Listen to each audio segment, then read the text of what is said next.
Welcome to Shauna's Avenue, your source for local news that matters. Stay informed, stay connected as we dive in and explore what's happening in Jamaica today, right here on Shauna's Avenue. When Marion White received a phone call Monday afternoon that her daughter, Akeelia White, had been killed, the Manchester mother was in disbelief that her child was the latest victim of school-based violence. When I hear about stabbing at school, I never knew it would reach my daughter, the distraught mother told her cousin, Tonya Anderson, as they stood outside the Accident and Emergency Department at Mandeville Regional Hospital. The mother recalled her last conversation with her daughter via WhatsApp less than an hour before the 20-year-old was fatally stabbed at Catholic College of Mandeville in Williamsfield. I saw her this morning before I left for work and she texted me about 11 o'clock and said, "Mommy, you alright?" That was it, the mother said. They just told me that she was in class and the boy just attacked her, so I don't know what happened further from there. She is a kind person, very nice person, jovial, outspoken. She was participating in the sixth form program, hospitality. I don't know how I feel right now, the teary-eyed mother said. A day earlier, as the nation celebrated Mother's Day, Akeelia and her sister had surprised their mother. When I come home from work, she and her sister cooked a special dinner for me of fish, chicken, and beef, said the mother. The news was told that White and a 17-year-old boy were among students in a classroom about midday when another teenager used a sharp object to inflict stab wounds to White and the boy. The injured students were taken to hospital where White was pronounced dead and the boy admitted. The suspect, who is also 17, was taken into police custody. Mario Mitchell, Belfield Division. Very saddened. This is something that is also very shocking and very surprising. We have been a recent spate of school violence across the entire island. And I was at another high school, the Belfield High School, doing some work on the playfield when I was notified that there was an incident down here. There have been 2 stabbings. One of the young men is in the hospital and a young lady have been killed. Let me just state that since COVID, I'm not blaming it on COVID, since COVID, teachers have been saying to us that the students are more aggressive, they are more violent, and I'm calling on all the powers that be, the government, the Minister of Education, all the powers that be, to do whatever it is within their power to assess what is happening. There's something drastically wrong with our students, and I'm asking that whatever it is that must be done, whether psychological health, mental health. This is a strain on our teachers with the mental health, this is a strain on the students itself, which are going through tremendous stresses, whatever it is. Parents must play a role, we as the politician and the stakeholders must play a role, and the administrator of the school system, the Minister of Education. This is a murder that happened today when somebody sent their child to school to get an education and has to be told that your child is dead, sitting in a mark on ice. This is something that I wish no parent. One of the schoolboys shot during a drive-by along Wild Street in East Kingston on Monday afternoon has reportedly succumbed to his injuries. He has been identified as a 15-year-old student of Holy Trinity High. Earlier today, 4 persons, including 2 schoolboys, were shot. 2 of the victims succumbed to their wounds. Their identities have not yet been ascertained. Reports indicate that a white Mark X drove up along Wild Street. One of the occupants reportedly stepped out of the car and opened fire on a group of people standing on the road. The condition of the second schoolboy has not yet been ascertained. More details soon.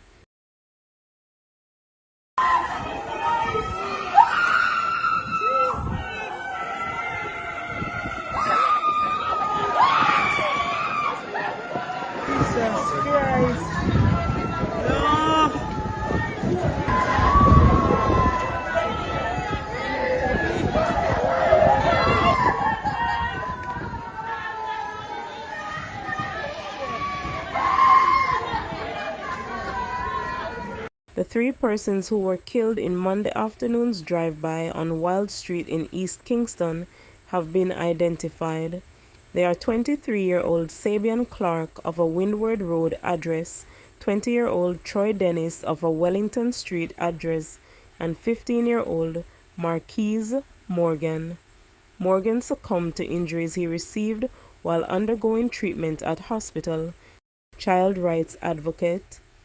Betty Ann Blaine, who died on Monday, May 13th, is being hailed by those who knew and respected her as an inspirational leader and role model who has left a legacy of championing the rights of Jamaican children. True to her character, Blaine, who was 75 years old, continued her unrelenting fight for the rights of children even as she struggled with a prolonged illness. Confident in the power she had to influence others to take up the mantle and carry on her advocacy for Jamaica's youth. Her daughter, Dr. Tarika Barrett, said she understood her mother's role as being critical as a voice for the voiceless, and illness did not snuff out this fire in her. In a joint statement issued on Monday afternoon by Blaine's family, Hear the Children's Cry, an advocacy agency for children which she founded in 2002, and a former colleague at City and Guilds Representatives Jamaican office, praised Blaine as Jamaica's leading advocate and activist for the welfare of children and their families and for the eradication of poverty. Jamaica's children have lost one of their most heroic and dedicated advocates, and the country, a dedicated, multifaceted developmental giant, Betty Ann Blaine, the statement read. The statement also revealed that Blaine, during her illness, worked tirelessly on WhatsApp to continue her advocacy. Prime Minister Andrew Holness, in a post on the social media platform X, said, Betty Ann's passion and commitment have touched countless lives, and her legacy will continue to inspire us to create a better Jamaica for all. Opposition leader Mark Golding also paid tribute to Blaine, saying that her unwavering dedication to the welfare of our children is a testament to her boundless compassion and energy. Her legacy will continue to inspire us to create a better Jamaica for all. A man died as a result of injuries he sustained in a two-vehicle crash on the Winston Jones Highway near Mandeville on Monday morning. Relatives named him as Carl Gale, 47, a graphic artist and resident of New Green in Manchester. Preliminary reports are that about 3 a.m. Gale was driving a Nissan AD wagon uphill towards Mandeville when the vehicle crashed into a tractor-trailer which was also traveling uphill. Gale and a female passenger sustained injuries. They were taken to hospital where he was pronounced dead and the woman admitted for treatment. His brother, Conrad Gale, told the news that Carl was traveling home from a party in Banana Ground near Belfield when the crash happened. He suspected that his brother fell asleep at the wheel. My name is Conrad and Carl is my brother. Got a call at about three bells this morning about him being in an accident here. I am grieving because when I know a man with such talent, and just finding himself, to just break through in life, and to just see his passing, knowing he has a young child as well, So him left him child off and right at this time, I tell you, to all road users, if you're tired, don't go around your steering and drive. It's a serious, because my brother now has now become a part of the road statistic. And that's really heartbreaking to know that he's just among the number. He's also a young driver. Not really like he's driving for a very long time, maybe about a year or so.